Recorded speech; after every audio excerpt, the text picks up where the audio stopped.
wabarakatuh.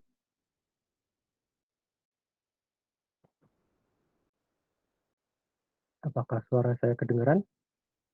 Waalaikumsalam warahmatullahi wabarakatuh. Ada Pak? Oke, ya.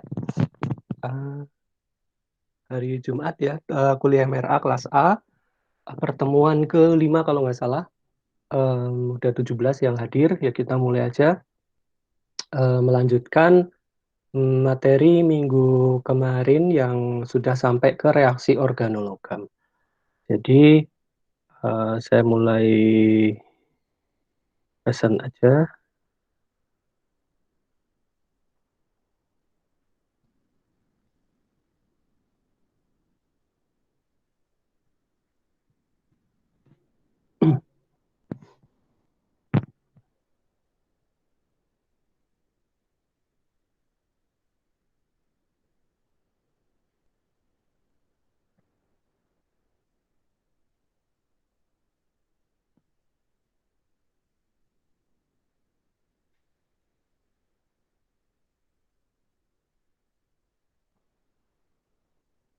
Apakah sudah terlihat slide PowerPoint-nya?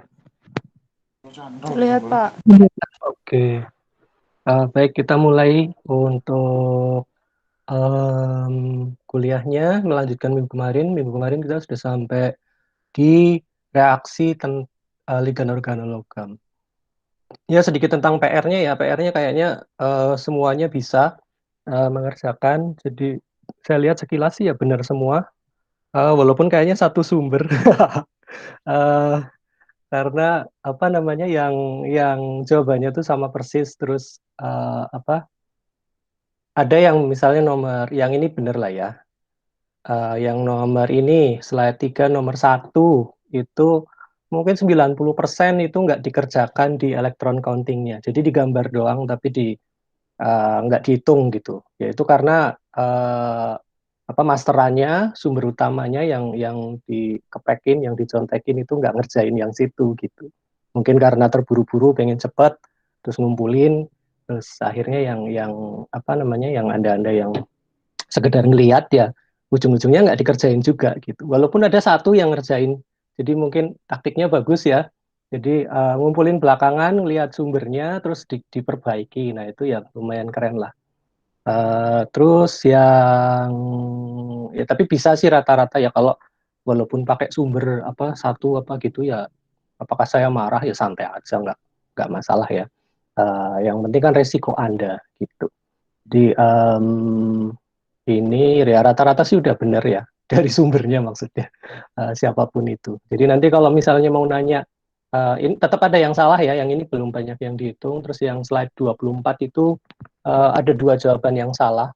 Nah kalau Anda ingin tahu jawaban benernya, tanya sama yang kasih master pertama kali. Nah itu nanti dianya yang akan ngasih tahu jawabannya. Kalau dia nggak tahu ya nanya saya, orangnya maksudnya. Jadi nanti saya kasih jawaban yang benar kalau mau, kalau minat, ke yang sumber dari master dari PR ini. Nah kalau apa namanya nggak berminat ya nggak masalah. Jadi kita masuk lagi ke reaksi organologam. Um, jadi kalau minggu kemarin kita kan bicara tentang reaksi penambahan atau kehilangan ligan ya. Jadi nih kita minggu kemarin itu bicara tentang reaksi yang melibatkan ligan datang dan ligan pergi. Dan ini terdiri dari dua bagian, karena yang bagian pertama itu sudah selesai dibahas pada saat sebelum mid semester, yaitu substitusi dan disosiasi ligan. Itu sama persis ya, jadi ada substitusi dan disosiasi pada ligan oktahedral dan square planar, sama persis. Nah, untuk minggu kemarin tambahannya adalah reaksi adisi dan eliminasi tapi yang reduktif dan oksidatif ya, plus nucleophilic displacement. Jadi ini um, melibatkan ligan datang dan ligan pergi. Jadi ada ligan yang datang, ada ligan yang pergi. Ciri-cirinya ini. Nah, untuk minggu ini, pertemuan kali ini kita akan membahas tentang reaksi yang melibatkan modifikasi ligan. Jadi modifikasi ligan itu uh, bukan ligannya keluar atau masuk, tapi ligannya itu berubah. Nah, ini semoga Jelas ya. Jadi bedanya minggu ini dengan minggu kemarin ada di bagian ligan datang, ligan pergi, dan untuk minggu kali ini adalah modifikasi ligan. Oke. Nah, em, jadi reaksi yang melibatkan modifikasi ligan itu eh, adalah yang pertama itu kita akan membahas tentang migratory insertion atau reaksi migrasi ya lebih tepatnya, atau bahasa Indonesianya yang gampang itu reaksi migrasi. Nah, sama seperti minggu kemarin ada lawan dari reaksi ini yaitu reaksi eliminasi. Nah, jadi kalau Anda perhatikan itu ada yang di sebelah paling kiri, kompleks mangan dengan 3 logam karbonil, 4 ya, 4 logam karbonil dan 1 logam metil, yang salah satu karbonilnya itu yang ada pada posisi cis dengan metilnya itu dikotakin merah ya. Nah, jadi ada karbonil warna merah, ada metil warna biru.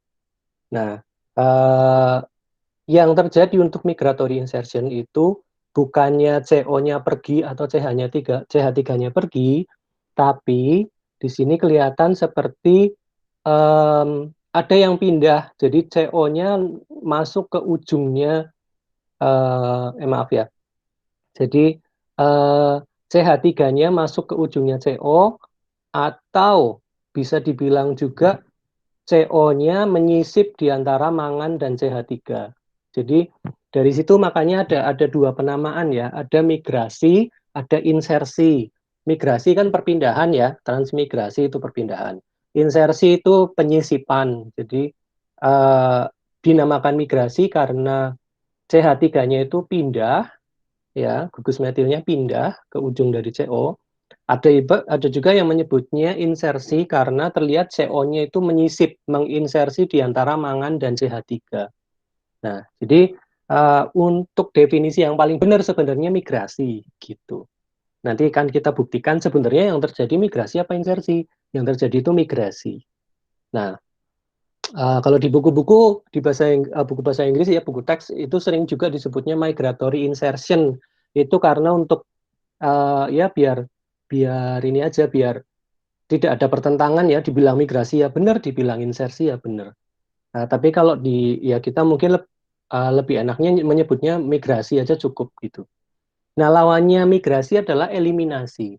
Reaksi eliminasi yaitu sebenarnya sebalikannya persis. Jadi ada gugus COCH3, kemudian metilnya lepas, tapi lepasnya di sini adalah tidak pergi, tapi masuk ke sisi koordinasi dari mangan. Sehingga yang terjadi di sini ligannya termodifikasi kan ya, antara dua ligan CO dengan CH3 ya, dua ligan masing-masing CO dan metil berubah menjadi COCH3. Atau sebaliknya, ligan COCH3 berubah menjadi ligan karbonil dan ligan metil. Nah, untuk perubahannya itu ciri khasnya untuk reaksi migrasi itu elektron countingnya nanti berkurang 2. Eh, ya karena kehilangan satu ligan walaupun tidak pergi ya. Jadi metilnya kan hilang, tapi tidak pergi. Bilangan koordinasinya berkurang 1, ya karena metilnya lepas. Tapi bilangan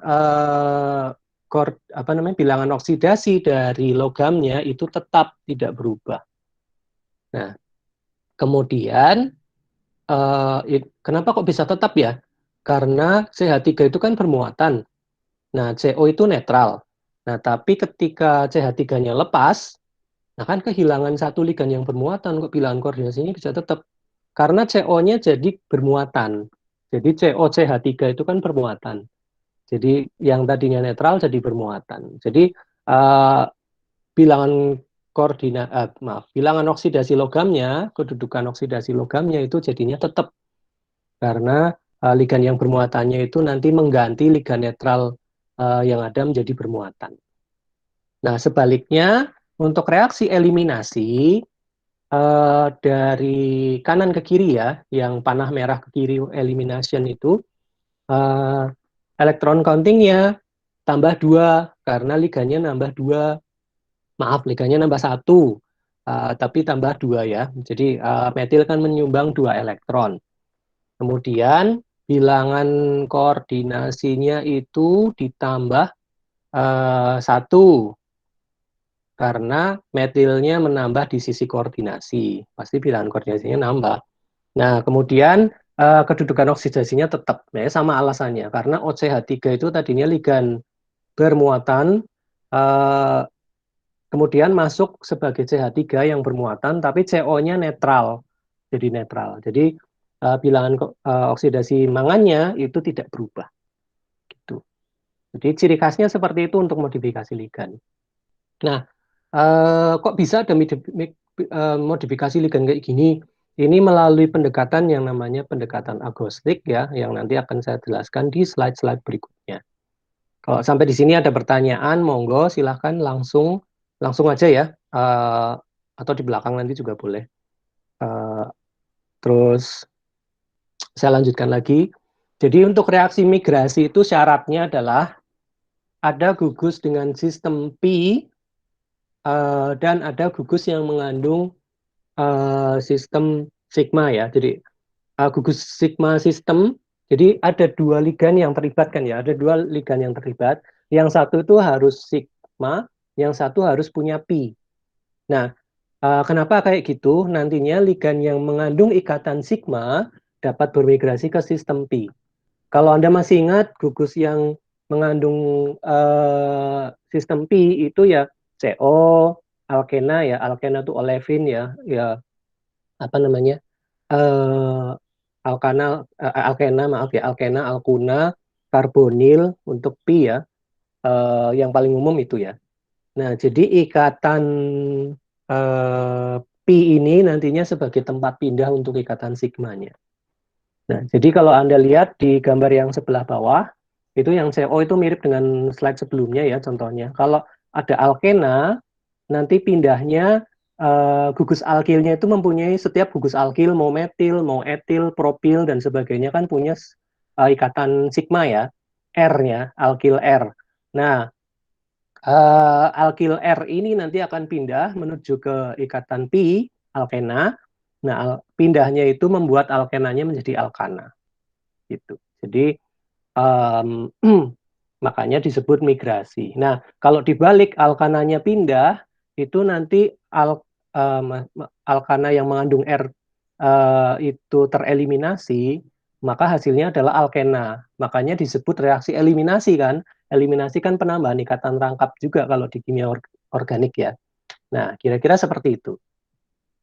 Nah, jadi kita lihat lagi contohnya atau manfaatnya juga ya di slide-slide ini.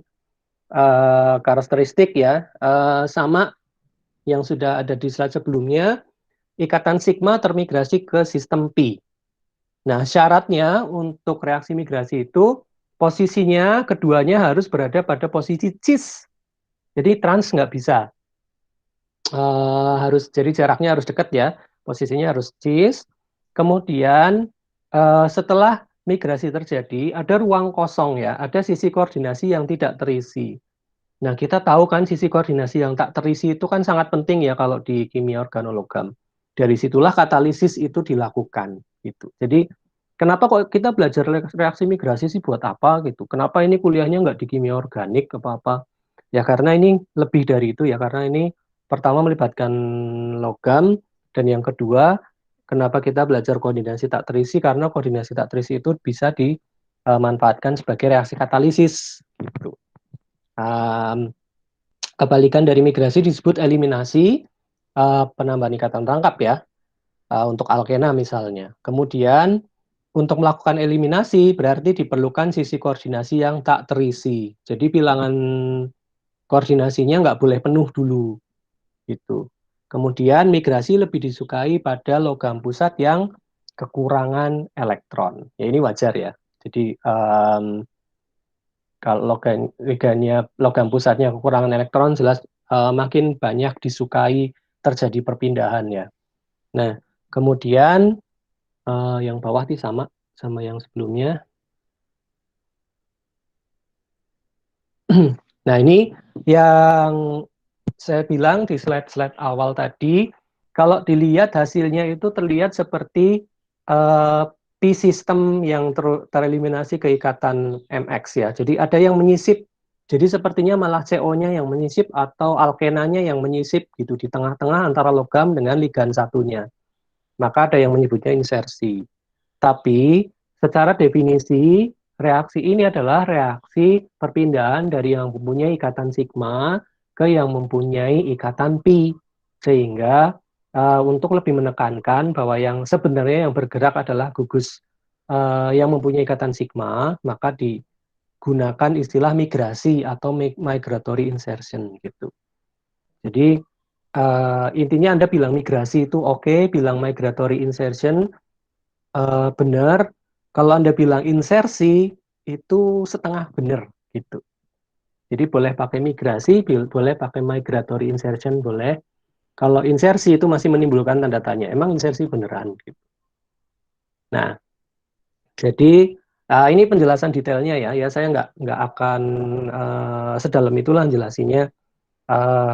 Nanti dibaca sendiri aja. Jadi kenapa kok migrasi, kenapa insersi? Tapi yang benar itu secara molekular orbital teori dan semuanya itu migrasi ya. Jadi yang pindah itu CH3-nya ke CO, bukan CO ke CH3. Nah, nanti kalau kalau tertarik ya dibaca sendiri. Nah, ada dua tipe reaksi migrasi. Yang pertama adalah migrasi satu-satu, yang kedua adalah migrasi satu dua. Nah, yang sering terjadi yang mana ya dua-duanya sering terjadi, tapi tergantung dari kondisinya ya. Cuman untuk reaksi migrasi satu-satu itu ya yang gampangnya itu em, ya sama dengan contoh di atas ya. Jadi kedua ikatan pada molekul yang termigrasi terdiri atas atom yang sama pada molekul tersebut. Jadi kalau di sini contohnya CH3 sama CO itu nanti CH3-nya pindah ke CO. Dan ini migrasinya satu-satu karena posisinya baik metil maupun karbonil ya itu nanti menempelnya di satu posisi ya, di satu posisi karbonil, CO sama CH3. Nah, migrasi satu 2 kalau Anda di kimia organik mungkin paham benar ya penamaan ikatan ya. Jadi 1 3 di apa, 1 4 di apa, orto, meta, para dan sebagainya. Berarti 1 2 itu berarti kan eh, ya boleh dibilang orto ya. Itu adalah em, ikatan pada molekul termigrasi terbuat dari atom yang bersebelahan pada molekul tersebut. Nah, jadi contohnya di sini menggunakan alkena tapi bukan alkena ya, CF2. CF2, CF2. Nah, ini ada posisinya kan berarti posisi C nomor 1 sama C nomor 2 gitu. Nah, di sini terjadi migrasi hidrida ke alkena maaf ke CF2 tersebut. Yang mana hidridanya itu menempel di ujung C nomor 2 dari CF2 atau C2F4 lah ya, biar nggak gampang. Jadi biar nggak susah. Jadi hidridanya menempel ke ujung dari um, atom sebelah atau sebelah kanan atom nomor 2 dari C2F4. Nah, jadi seperti itu. Jadi kalau dihitung-hitung, itu nantinya dari C ke H itu ada 2 atom yang harus dilewati CO, C nomor 1, C nomor 2, baru hidridanya. Jadi migrasinya agak jauh ya. Jadi migrasinya butuh dua atom karbon. Makanya disebut migrasi 1,2. Nah, jadi yang bisa melaksanakan migrasi ini ya berarti ya atom-atom yang mempunyai molekul-molekul yang mempunyai 2 atom ya, AB ya contohnya. Uh, Terus untuk sistem sigmanya itu biasanya hidrida karena kecil ya. Karena hidrida kalau nambah ke alkena dan sebagainya kan jadi metil ya, jadi mudah dilakukan. Nah, kira-kira seperti itu contohnya. Untuk yang satu-satu sudah ada contohnya di slide-slide sebelumnya. Migrasi satu 2 itu contohnya ya ligan-ligan yang molekul-molekul yang mempunyai sistem penomeran satu 2. Contohnya alkena, di sini C2F4 dan sebagainya. Dan sistem sigmanya biasanya itu atom kecil. Contohnya paling mudah adalah hidrida. Terus nanti hasil akhirnya ya kayak mirip-mirip metil gitu. Nah, jadi kalau kayak alkena ditambahi H1 kan jadi ada metilnya gitu. Nah, ikatan rangkapnya lepas ya, jadi dari alkena ke alkana gitu. Nah, ini manfaat dari ya sekali lagi ya, kita ikut kuliah kan harus tahu manfaatnya gitu. Ikut kuliah ini buat apa sih? Susah-susah tok gitu. Kalau ditanya orang ikut kuliah MRA sih buat apa? Ya buat dapat susahnya tok. Nanti ya Anda dapatnya nanti ngeluhnya tok. Ada ngerjain PR-nya setengah hati dan sebagainya ya. Jam jam 1 malam baru dikumpulin gitu. Karena enaknya kalau pakai LDU kan saya bisa ngelihat ya, Anda ngumpulinnya kapan gitu. 4 orang ngumpulin dari 2 hari yang lalu, 1 orang ngumpulin dari kemarin, yang tadi malam jam 1 juga ada, yang tadi pagi jam 5 juga ada. Gitu. Nah itu Anda.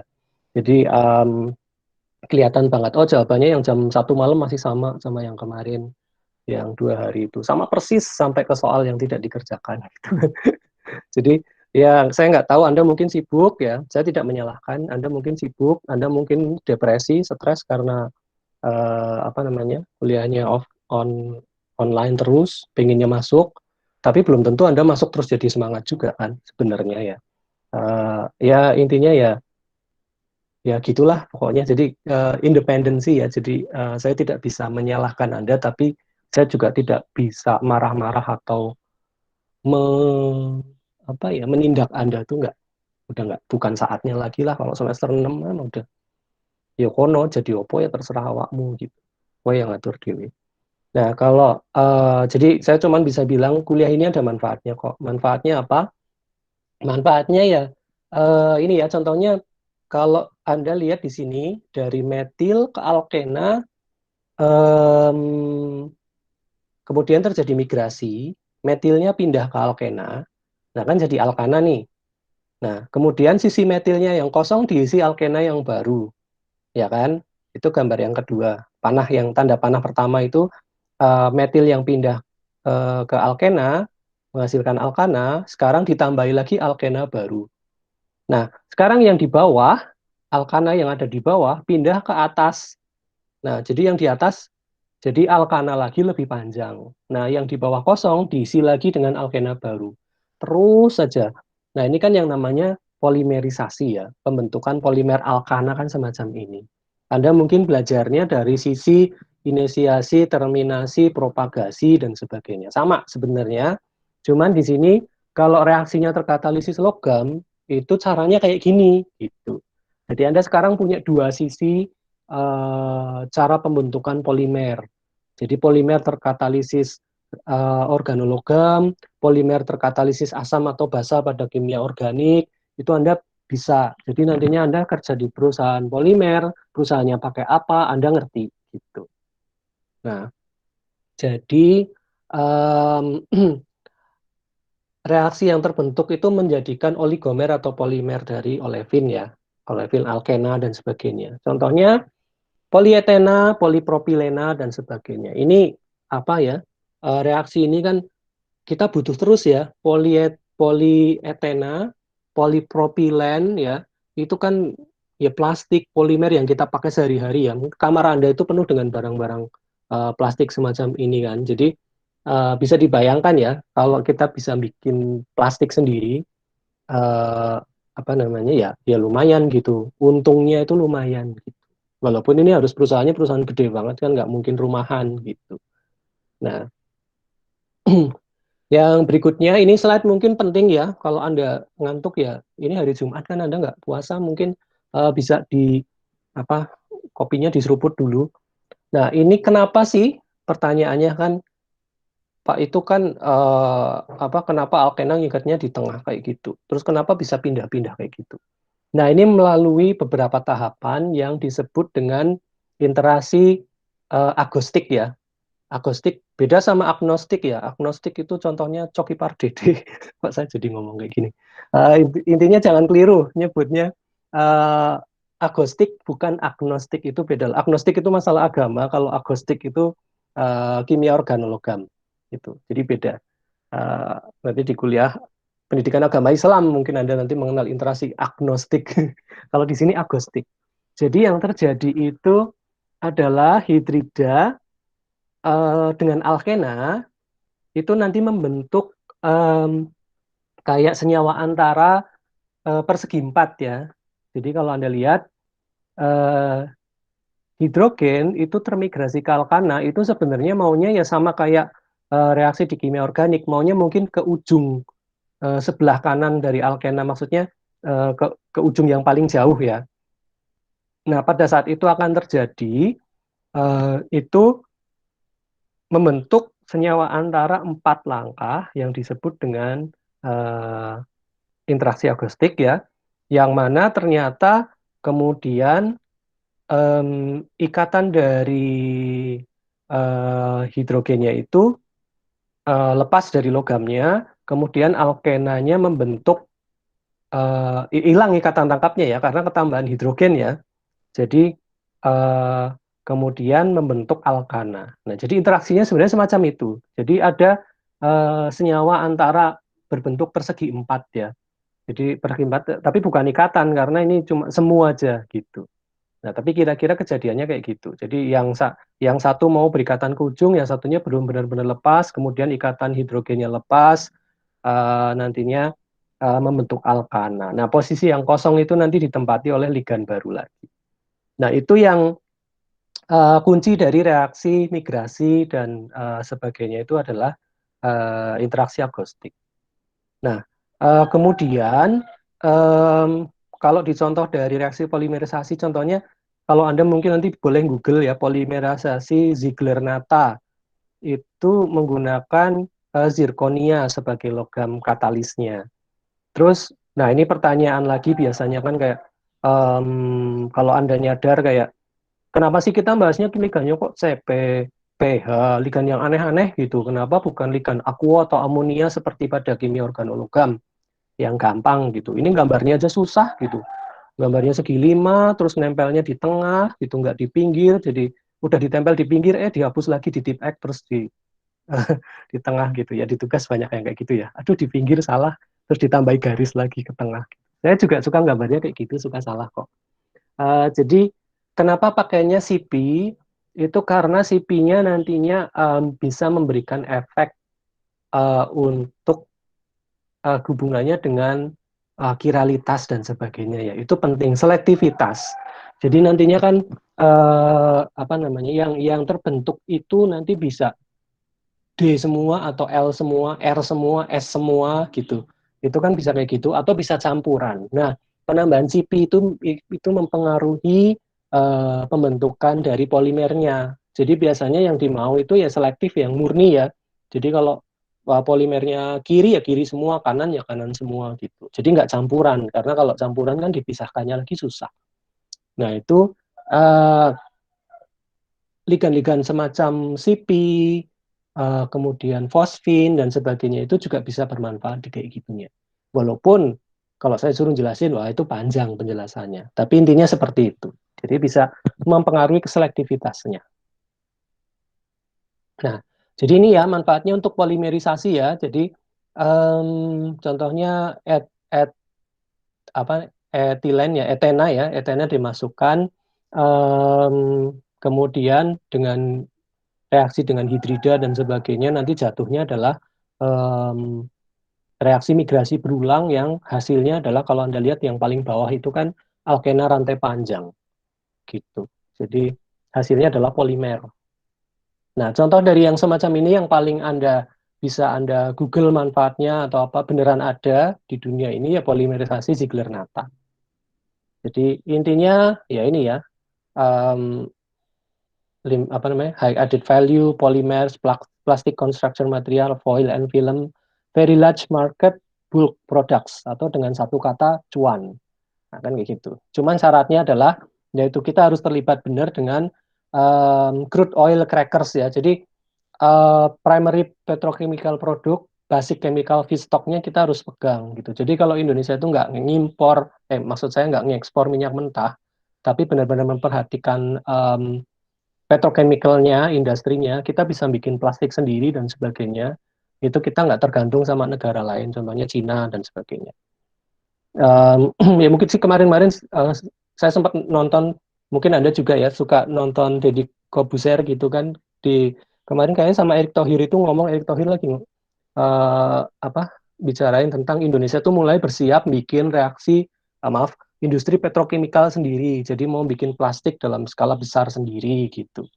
Ya nggak tahu benar atau enggaknya, tapi itu bisa jadi sesuatu yang bagus untuk kita semua. Jadi mungkin Anda nanti bisa kerja di perusahaan Indonesia, penanaman modal dari kita sendiri dan apa namanya ya, mengerti reaksi-reaksi katalis kayak gini tanpa harus mungkin bekerja ke luar negeri, ke Jerman kemana, atau tidak tidak tahu sama sekali gitu, taunya cuma dari YouTube atau apa untuk polimer-polimer kayak gitu. Nah ini ya suatu saat mungkin kalau industri petrokimia kita bisa berdiri sendiri ya, akan menguntungkan sekali buat kita dan ilmunya kita jadi bermanfaat juga. Kalau buat saya yang senangnya kayak gitu. Nah, Em, keadaan ini udah lah ya. Nah, ini contoh yang lain, migrasi hidrida, em, yaitu ya interaksi agnostik ya. Kalau Anda lihat HCCH2, terus nantinya jadi dari alkena menjadi etana, dari alkena menjadi alkana ya. Kemudian migrasi alkil, contoh yang di bawah itu agak runyek ya, agak ribet. Karena etenanya, etil gugus etilnya itu berpindah ke gugus CP ya, siklopentadienil. Apa bisa? Bisa karena CP kan sistem V, ya kan? Nah, kemudian etil, gugus etil kan alkil, ya alkilnya pindah ke sistem P dari siklopentadiena. Jadinya semacam itu. Jadi ikatan cincinnya tidak terbuka, tapi kearomatisannya hilang gitu. Nah, terus selanjutnya ke kanan itu saya nggak perlu jelasan, itu ada PF6-nya, soalnya kita nggak belajar PF6 ya. Jadi maaf ya, jadi etilennya pindah ke em, gugus alkil ya, ke gugus, maksud saya alkilnya pindah ke gugus alkil aromatis dari siklopentadiena. Yang terjadi adalah kearomatisannya agak hilang, jadi bentuknya nantinya ya semacam itu. Jadi ada CP tapi ada etil di ujungnya karena ada migrasi. Nah, itu contoh migrasi yang melibatkan, kalau yang atas tuh hidrida, yang bawah alkil. Nah, em, nah ini selesai ya. Jadi reaksi migrasi selesai. Nah, sekarang kita bicara tentang kebalikannya yang disebut eliminasi. Nah, untuk eliminasi itu yang paling penting, reaksi yang sering banget dibahas di reaksi organologam adalah eliminasi beta hidrida. Dari namanya hidrida berarti hidrogen ya. Kemudian eliminasi berarti kebalikannya dari migrasi. Kemudian beta itu berarti posisi beta. Jadi contohnya kalau di alkena kan ada hidrogen posisi alfa dan hidrogen posisi beta. Jadi kalau Anda lihat dulu gambar yang paling kanan ya, logam dengan, nah ini syaratnya logamnya harus mempunyai sisi koordinasi yang tidak terisi, ya kan? Nah, logam ini di gambar yang paling atas paling sebelah kanan itu kan mempunyai ikatan di sini logam alkana ya. Jadi logam dengan CH3 CH3. Nah, kemudian CH3 yang nempel langsung ke logam itu kan ikatannya alfa, nah sebelahnya lagi beta, kan kayak gitu ya. Nomor duanya itu kan beta. Nah, beta nomor satu, bukan yang itu ya. Jadi maksudnya alfa sama beta, bukan beta saya, tapi alfanya nomor satu, betanya nomor dua. Jadi di karbon nomor dua, berarti hidrogennya hidrogen beta, itu hidrogennya nanti yang pindah ke sebagai ligan hidrida menempel ke logamnya. Berarti syaratnya logamnya harus punya sisi koordinasi tak terisi. Nah, caranya adalah sama dengan um, apa namanya dengan yang saya sebutkan di atas interaksi agnostik. Interaksi agnostik jadi di sini ada senyawa kompleks antara persegi empat ya, di mana karena kehilangan satu hidrogen itu bakal terbentuk alkena dari situ. Nah, hidrogennya itu mulai menempel ke logam, sehingga yang terjadi adalah hidridanya nempel ke logam, terus ikatan yang terbentuk adalah metal dengan alkena. Nah, kita tahu metal dengan alkena itu tidak terikat dengan sistem sigma, tapi sistem pi. Jadi panahnya ke tengah gitu. Nah, jadi kalau di kimia organik kita cuma belajar ya ikatan ya di ujung-ujungnya karbon saja ya. Tapi kalau di sini kita memanfaatkan ikatan pi. Jadi logamnya di sini mengikat ke tengah-tengah alkena kalau digambar seperti itu. Gitu. Jadi bukan ke ujung salah satu tapi ke tengahnya. Itu menandakan bahwasanya ada interaksi pi gitu. Nah, contohnya ya yang di bawah ya, agak ribet. Contohnya gambarnya ada CP star, ada niobium, ada CP star itu maksudnya siklopentadiena, tapi di kelima ujungnya ada metilnya ya. Nah, kemudian ada alkena. Nah, hidridanya itu termigrasi ke alkena, sehingga membentuk alkana ya dengan alkil R yang ketambahan satu buah hidrogen. Ya kan benar alkena ketambahan satu hidrogen kan jadi alkana kan benar. Nah ini bisa dibuktikan dari NMR resonans ya. Jadi terbentuknya alkyl hydride. Um, untuk Anda sudah pernah mendengar NMR belum? Udah ada kuliah belum tentang NMR? Tahu nggak NMR itu apa? Ada Pak kuliah di Elsus. Oke, Elsus ya. Heeh. Jadi NMR Nuclear Magnetic Resonance ya. Nah kalau NMR kalau udah ada berarti kan Anda tahu NMR itu kan yang diukur kan dari nol posisi nol kemudian ke kiri ya. Bedanya kalau NMR tuh CNMR sama HNMR ya. Kalau melihat hidrida tentunya di NMR apa ya? Coba hidrogen apa karbon? Ya hidrogen lah, wong H itu hidrogen kan.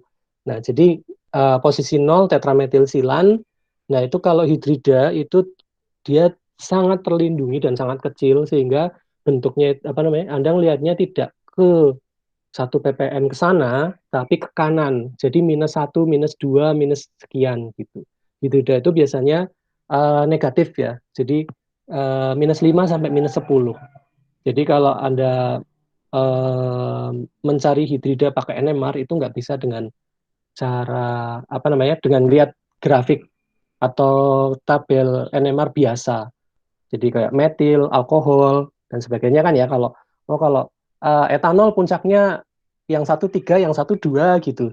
Itu yang tetangga-tetanggaan gitu kan. Nanti ini yang lebih terlindungi, yang ini yang kurang terlindungi dan sebagainya kan. Nah, itu tidak ada di situ. Hidrida itu di sebelah kanannya nol gitu. Bedanya cuma di situ aja. Nah, kebalikan dari reaksi migrasi itu adalah reaksi eliminasi ya. Ya, sebagaimana saya katakan, eliminasi kan biasanya ada kalau di kimia organik kan penambahan ikatan rangkap. Nah, jadi contohnya di sini kalau ada ikatan metil dengan C2H5, bukan ya, ya pokoknya dengan alkana dengan ada satu metil di ujungnya itu nanti beta hidrida eliminasi itu hidridanya pindah ke logam, eh, mengakibatkan penambahan ikatan lengkap. Bahkan alfa hidrida eliminasi itu juga bisa. Itu gambarnya seperti yang di nomor 2 ya, ikatan tangkapnya dari logam ke C. Nah, mungkin Anda jarang melihat yang seperti ini, tapi ini bisa ya. Jadi berarti ya ini dunia karbanion, dunia karbena ya, kalau Anda mengenal, kalau udah sampai NMR pasti Anda sudah mengerti karbena, karbanion. Nah, kemudian eh, C atau carbonyl elimination itu juga bisa. Jadi hasil akhirnya adalah karbonil. Nah, kalau digambar itu logamnya itu pasti punya digambar bulat kayak gitu ya, ada elips di atasnya. Itu menunjukkan bahwasanya harus ada sisi yang tidak terkoordinasi atau sisi koordinasi kosong dari logam untuk bisa mengalami eliminasi. Karena akan ada yang pindah ke sisi itu, kan kayak gitu. Nah, jadi dari sini tidak ada perubahan formal dari atau kedudukan oksidasi dari logamnya. Terus sebagaimana migrasi tadi, kebalikannya juga posisinya itu harus cis, artinya posisi dari hidridanya masuk itu nanti harus cis dengan tempat dari mana ia ditinggalkan gitu. Jadi pindahnya tidak akan terlalu jauh, pasti ke sebelahnya gitu. Contoh yang paling atas ya beta hydride elimination itu hanya itu masuknya ke sisi yang paling dekat dengan alkenanya ya. Jadi posisinya pasti cis dengan alkenanya nantinya. Nggak mungkin hanya itu trans dengan alkenanya. Pasti pindah ya cari yang dekat-dekat. Nah, jadi sama migrasi itu nanti kalau di migrasi itu migrasinya cuma bisa ke arah cis, eliminasi itu juga pindahnya hanya ke arah cis saja. Tidak bisa trans secara stereokimia. Nah, kemudian ini minggu depan akan kita bahas ya reaksi-reaksi seperti ini. Dan ini hasil akhirnya ini CH3COOH, asam karboksilat ya. Kalau Anda yang nonton kemarin apa ya chemistry ambassador apa-apa, kebetulan saya jurinya, saya nanyain soal-soal lucu kayak gitu. Uh, Asam format itu dibikinnya dari semut yang di destilasi ya, semut ditangkap terus diperes sampai ketemu asamnya. Asam format kan asam semut. Nah, gimana cara bikin asam karboksilat yang efektif? Gitu. Ya caranya ya gampang, ya nggak mungkin dari asam semut kita kumpulkan jutaan, ya itu resources-nya nanti ya punah nanti gitu. Jadi ya paling gampang oksidasi dari alkohol primer kan kalau secara kimia organik. Nah, kita jawabnya kan gitu. Oksidasi alkohol primer. Oh ya betul. Oksidasi aldehid. Nah, itu betul juga. Nanti jadinya asam karboksilat gitu. Apa namanya? Kemudian kalau lebih jawaban yang kalau Anda mungkin levelnya udah tinggi banget ya semacam ini, reaksi terkatalisis dengan menggunakan apa namanya syngas ya. Jadi nantinya ada karbonil, kemudian butuh air, kemudian butuh asam asetat. Nah, cuma nanti asam asetatnya itu jadi CH3I yang mana itu nantinya kepakai terus gitu. Nah, jadi ini mungkin jawaban yang lebih advance banget gitu. Tapi makin advance kan sebenarnya duitnya makin banyak. Jadi di reaksi pembentukan asam karboksilat CH3COH, hmm, kok asam karboksilat sih? Asam asetat ya? Oh iya benar. Uh, jadi ini apa namanya? Mau bikin asam asetat, caranya dari mana? Oh ya dari fermentasi Pak, gitu. Ya tapi kalau saya mau bikinnya misalnya 2 ton gitu untuk kebutuhan satu negara gitu. Ya fermentasi ya susah ya Pak karena kan kemurniannya kecil gitu. Ya kalau jadi cuka ya boleh lah, tapi kalau jadi apa namanya? Jadi untuk dibuat reaksi kimia dan sebagainya ya tunggu dulu gitu. Ya kita pakainya kayak gini. Jadi alkohol sumbernya alkohol, alkoholnya dari mana? Ya dari minyak bumi gitu kan. Cracking minyak bumi kan dapat alkohol dan sebagainya. Terus nanti jalan. Nah, Anda sekarang sudah tahu nama-nama reaksi ini. Jadi kalau nomor satu itu kan eh, CH3I ya, CH3I penambahan CH3I ya, penambahan ligan. Nomor dua, nah ini, oh CH3-nya pindah ke CO. Nah ini namanya berarti migrasi. Kemudian ada CO masuk, CO-nya meninggalkan sisi koordinasi yang hilang tadi karena ada CH3 yang pindah. Oh berarti ini adisi ligan ya, penambahan ligan. Ya antara adisi sama disosiasi berarti ini adisi. Terus kemudian yang terjadi berikutnya yang nomor 4 itu eh, OCH3-nya lepas tapi gabung sama I. Ini kok mirip sama ini ya, adisi oksidatif. Dihitung-hitung ternyata benar semua. Oh ini benar, semuanya ditambah 2, biloxnya tambah 2, elektron kontingnya tambah 2, ininya tambah 2. Oh benar, adisi oksidatif. Hasilnya adalah eh, balik lagi ke awal. Balik lagi ke awal, kok bisa balik lagi ke awal? Oh ternyata reaksinya jalan terus kayak gitu. Nah jadi katalisis kan jalan terus gitu. Nah, jadi kira-kira semacam itu manfaatnya untuk sintesis CH3COH, terus reaksinya semacam ini, terkatalisis dari logam rhodium. Gitu. Untuk lebih jelasnya lagi kita bahas minggu depan. insya Allah. Nah, berikutnya eliminasi beta hidrida ya, udah ya. Em, ya, ini slide ini ada yang penting nggak? Nggak. Nah, ini kira-kira caranya ya sama seperti sudah diterangkan di slide-slide sebelumnya. Jadi logam ini penekanan bahwasanya logamnya itu harus mempunyai orbital kosong yang posisinya cis terhadap ligan alkilnya gitu ya. Jadi penekanannya selalu situ. Logamnya mempunyai orbital kosong dan posisi orbital kosong itu harus cis gitu. Nah, jadi dari sini hidrogen pada posisi beta ya. Jadi kan eh, al- alkana yang nempel di situ kan ada dua karbon ya, alfa karbon dan beta karbon. Berarti hidrogen yang nempel di karbon beta itu kan beta hidrogen. Nah, hidrogennya kemudian pindah sehingga dari sini kalau Anda lihat kan di sini orbital yang terlibat juga kan gambarnya kayak gitu ya, bukan orbital S itu, orbital P. Nah, orbital P berarti bisa memungkinkan ikatan pi. Nah, jadi gambarnya itu kayak gitu. Alkenanya nempelnya itu sejajar dengan orbital pi-nya dari logamnya.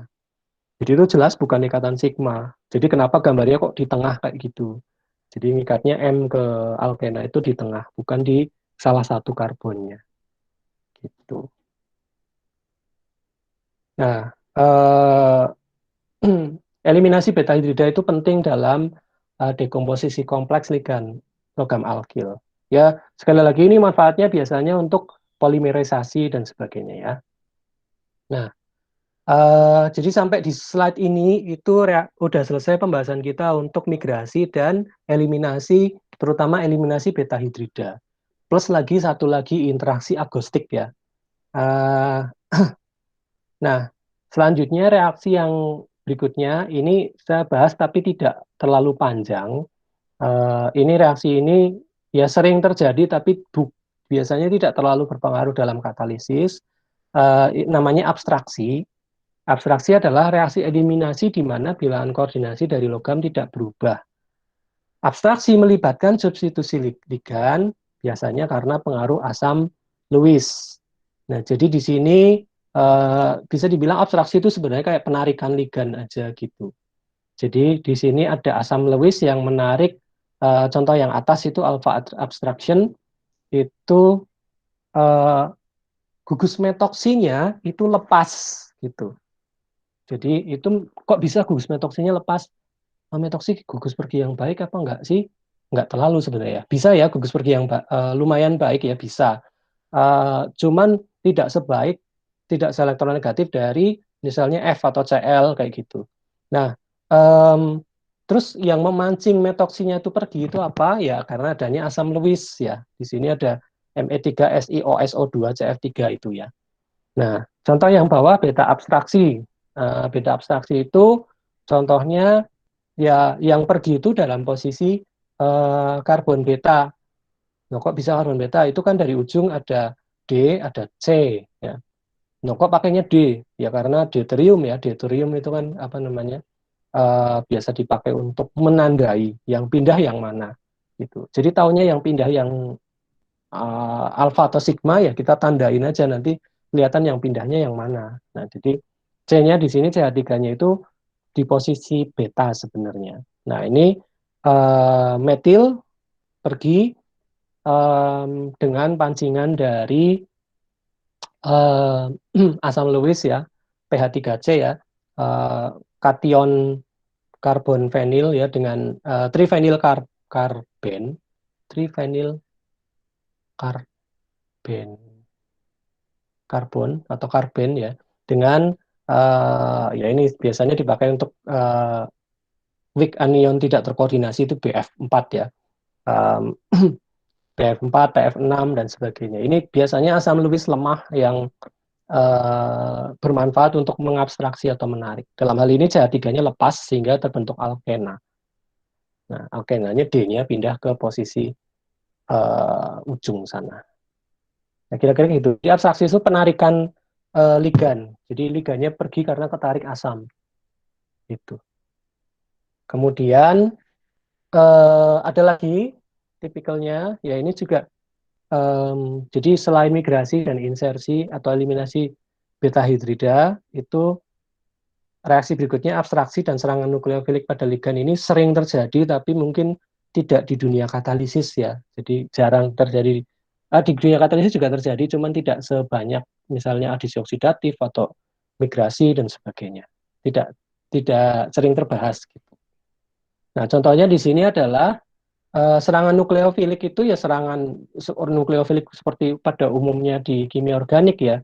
Jadi kalau ada ligan yang miskin akan elektron, ya, ya contohnya di sini alkenanya itu posisinya dia sebenarnya miskin sama elektron, sehingga dia mudah diserang dengan gugus hidroksil, menghasilkan um, ya kayak gitu ya hasilnya ya yang sebelah kanan. Jadi um, baik reaksi abstraksi maupun reaksi serangan nukleofilik ini kan kita atau hasil akhirnya itu adalah ligan yang termodifikasi. Jadi ligannya sebenarnya nggak datang atau pergi ya. Alkenanya di sini nggak bukan gugus pergi, tapi dia termodifikasi gitu. Nah, jadi kalaupun yang diabstraksi itu ada gugus ligan yang pergi, kita balik lagi yang satu abstraksi ini, ligannya kan sebenarnya yang alfa abstraksi misalnya itu kan keseluruhannya CO COCH3 HCH3 ini kan ya. Nah, tapi yang ketarik keluar kan OCH3-nya aja. Jadi CHCH3-nya ini tetap nempel. Nah, itu kan berarti sebenarnya bukan ligan datang atau ligan pergi, tapi ligan yang termodifikasi. Nah, sebagaimana demikian juga untuk serangan nukleofilik pada ligan itu, alkenanya itu tidak pergi, tapi termodifikasi. Gitu.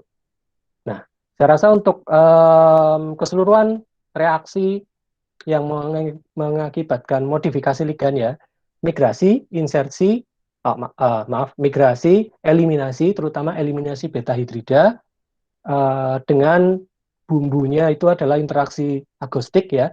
Karena untuk kita memahami kok bisa kayak gitu, itu kita mesti tahu interaksi agostik.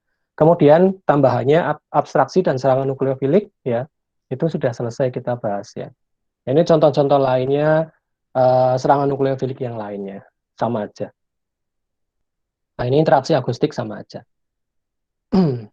Nah, minggu depan kita akan belajar full ya reaksi katalisis organologam. Jadi kita bakal melihat, kalau Anda sekarang lihat gambar ini harusnya udah tahu benar. Oh ini ada 1, 2, 3, 4, 5, 6, 7, ada 7 buah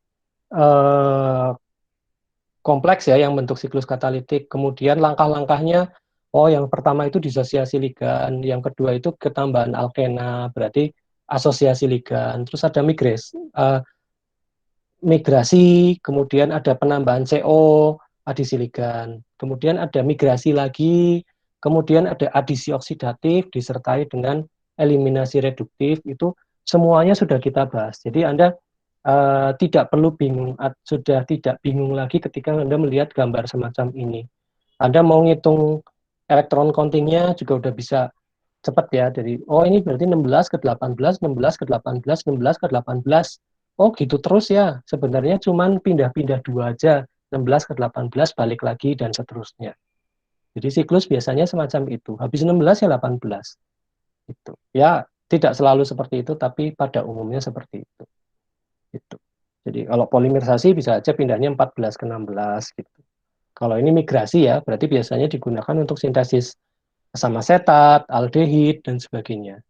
Nah ini ciri khasnya kan di situ ya, migrasi untuk sintesis asam asetat dan sebagainya, asam karbon, gugus-gugus ya, gugus-gugus fungsi. Kalau migrasi itu untuk polimerisasi ya.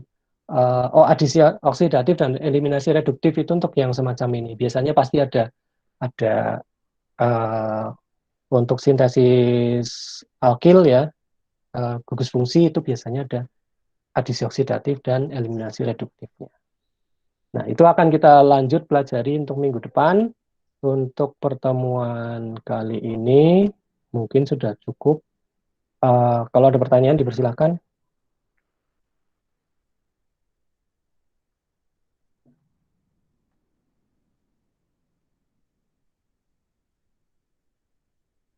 Nggak ada. Kalau nggak ada, ya saya cukupkan. Sampai di sini kita ketemu lagi minggu depan, insya Allah. Ya mungkin ada satu tugas terakhir kali ya. Minggu depan aja lah. Karena kalau saya kasih sekarang nanti belum mudeng banget. Minggu depan aja. Saya cukupkan. Kalau nggak ada pertanyaan, bila taufiq wal hidayah. Assalamualaikum warahmatullahi wabarakatuh. Waalaikumsalam. Terima kasih, Pak. Waalaikumsalam. Terima kasih, Pak.